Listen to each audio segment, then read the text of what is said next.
Hello students.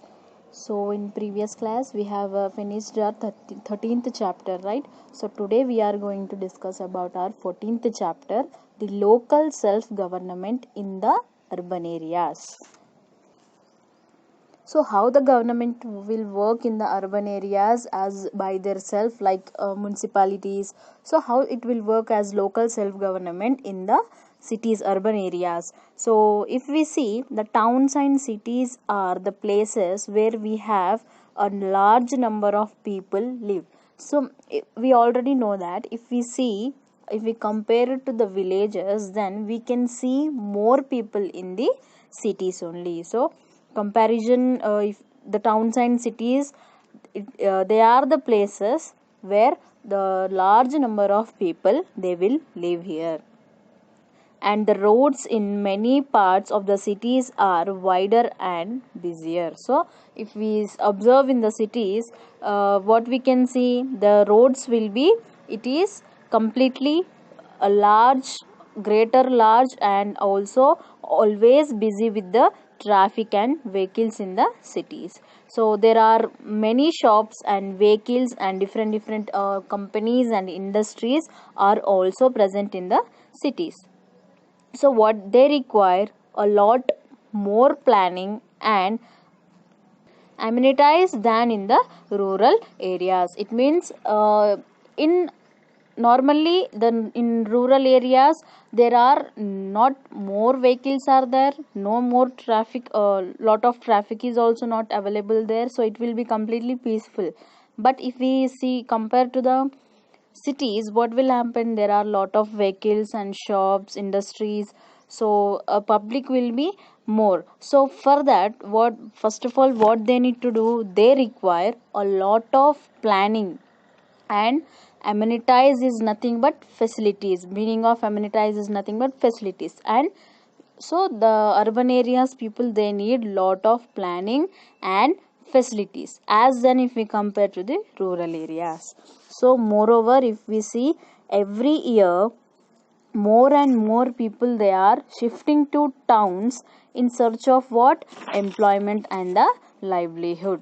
So we can see from the villages, to so many members are, they are shifting to the cities in the search of what, employment, because in villages they won't get the proper employment. And who are depending on the agriculture, if their crop is failures, if they get the failure in their crops, then for that people, for the farmers, it is a loss, so that they can't get the income from any source. And instead of the agriculture, they doesn't have any other sources also to earn the income. That's why what the people will do, they are shifting to the cities.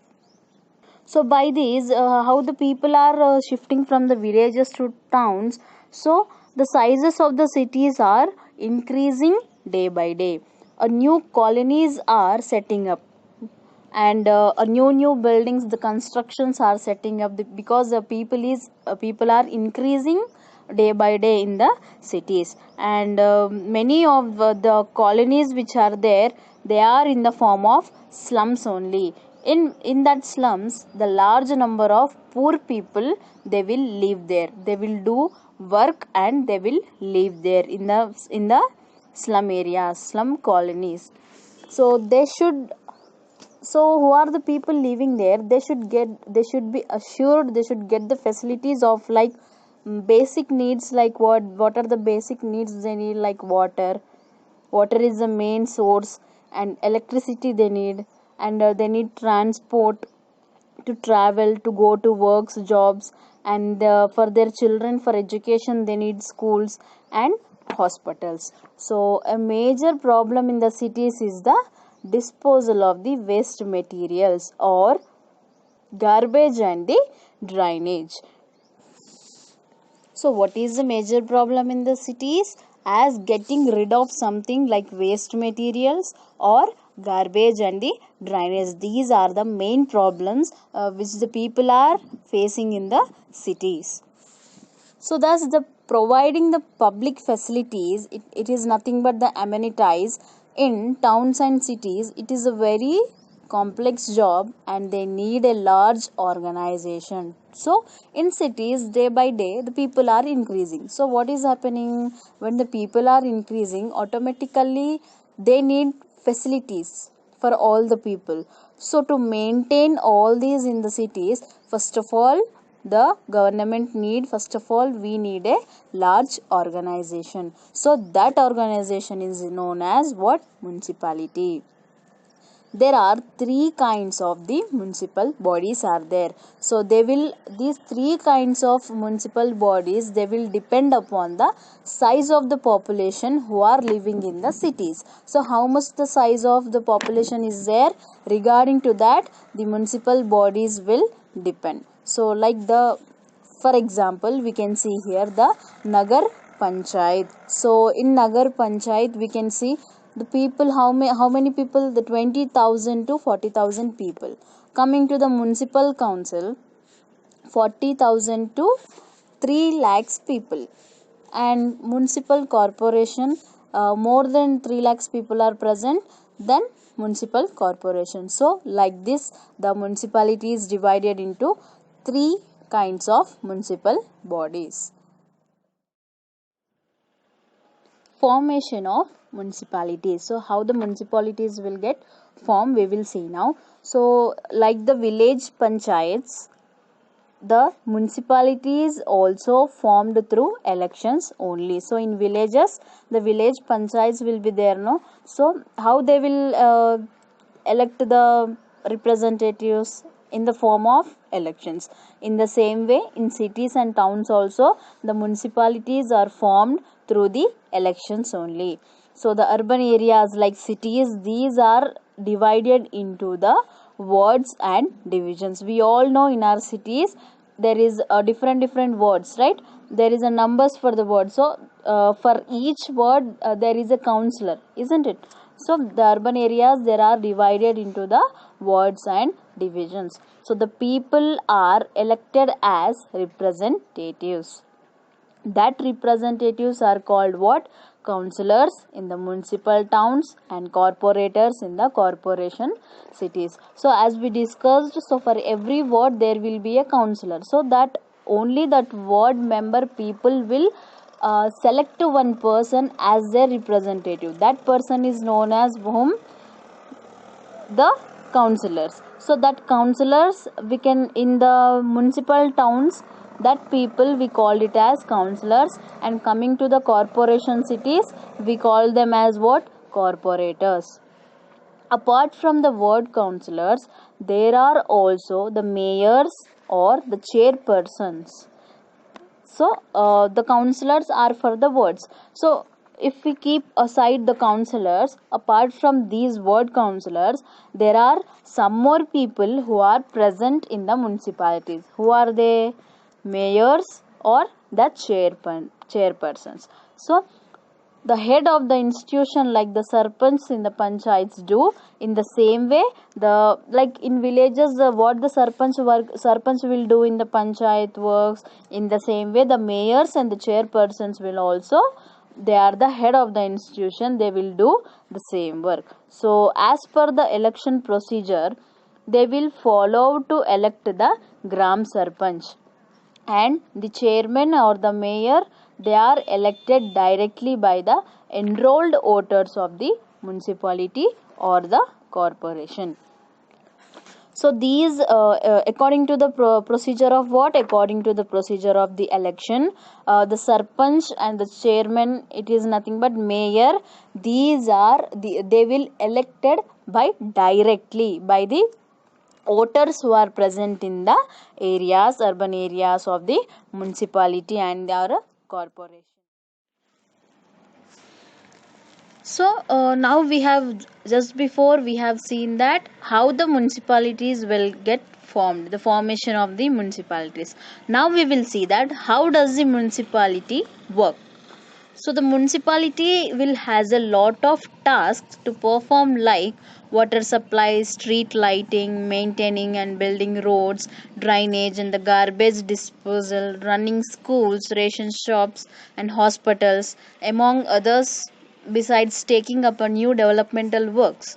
So the municipality, first of all, the municipality is in cities, urban areas. So in urban areas, the municipality will play a major role. It has day by every day it has a lot of tasks to do.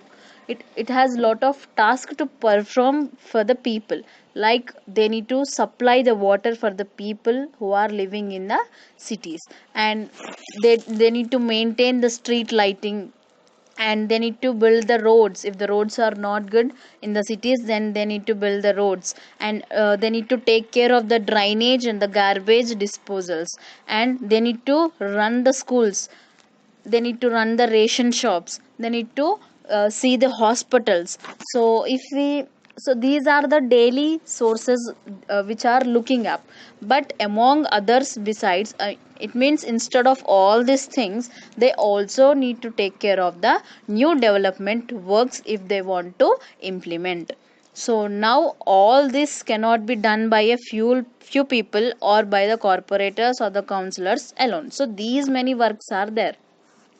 So these many works, only a one department like the councillors and corporators, they can't manage in the cities. If it is village, then it is easy to manage for the one person like sarpanch, like, right? So but in the cities there are so many people, that's why all these tasks, it is not easy to perform to the only the people or by the corporators and the councillors alone, so that the municipalities will employ a large number of workers like officers, clerks and accountants. So to maintain all this, for what the government will do, what the municipality will do in the urban area, they will employ some of the workers to do their work, and some of the officers and clerks and accountants, they will make employed them. So that the each municipality has a different number of departments which are headed by an officers, so that that officer is responsible for the particular department. So for example, we will see an example. So there will be a water supply department, so electricity department, like education department, and the garbage disposal and the department in every municipality. So we have discussed, no, the so for only the councillors and corporators, they can't able to manage the complete all the activities. So that what they will do, they will employ some of the workers, and they'll employ some of the officers. So that for each department, so there are different departments, so that that officer will only responsible for the work of that department. Like for example, water supply department, so the water supply department, there will be a officers, so that officer is only responsible for the water supply department. If any problem is related to the water supplying for any people, then they have to go to near that officer and they need to solve their problem. Coming to the electricity department, if anybody gets the electricity problem, then the electricity department will take care of that. So in the same way, the education department and the garbage disposal department, so like this each department will divide it up by the each different officers in every municipality. So you may be wondering that what is the work of the councillors. So the people who are employed, they are managing all these works. So now we need to know that what is the work of the councillors. So actually the councillors will stay in touch with the people of the ward to understand their needs and problems. So what is the work of the councillors here? Just they will stay in touch with the just their wards, right? The councillors are for each ward, so each ward councillor will stay in touch with the people, and they will look after their problems and what are the facilities they need, about their needs and problems, and they will discuss them with that people. And after that he will discuss the same thing in the when the municipality meetings will get held. So at that time he will discuss in the municipality meetings. And in order to ensure that all these different kinds of work are properly uh, it is about the municipality has a number of committees, and the councillors are also assigned to these committees only. So to solve all these problems, to order to make sure that to solve all the problems, the different kinds of work they are properly done doing or not. So it is about the municipality have the number of committees, and these councillors will also related to assign to these committees only. So the work of these committees is to what, to review the functioning of the municipality department and plan new works to be undertaken. So they prepare what they prepare in the meetings, they will prepare the proposals, and when the meetings will be held, no, at that time they will discuss all this, and these decisions, after that they will take the decisions. So whatever the decisions are taken in the meetings, these decisions are implemented by the officers and the employees of the each different department of the municipality. So what the ward councillor will do, he will ensure that the what are the needs of the that ward people will be there, he will be placed before the council when the decisions are taken in the meetings. So he will try to solve the problems of their ward member. So they also stay in touch with the people of the ward, and who may take their problems to them. So let us see an example that how the people of the ward member are there, how they will solve the problems of the people by approaching their ward counselor. Like for example, one ward is there, for that one counselor is there, so that that people how they will go to that counselor, and how they will solve explain their problem, and how they will try to solve, we will see in a example. So these example we will discuss in the next class.